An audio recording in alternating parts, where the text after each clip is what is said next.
შემოგევლე შენ კაძახო.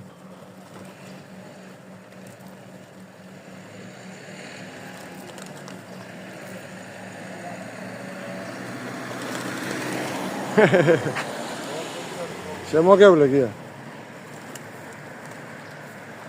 დილით გელოდებიან გია როცა რო გამოხვალ ხო?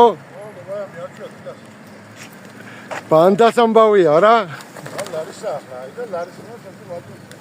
თელ დღე ყოფნით?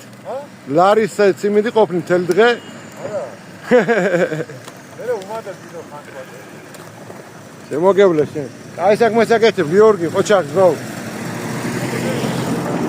უეჭველი ძმა. მე ძაღლებს დავსდევ შენ მტრედებს.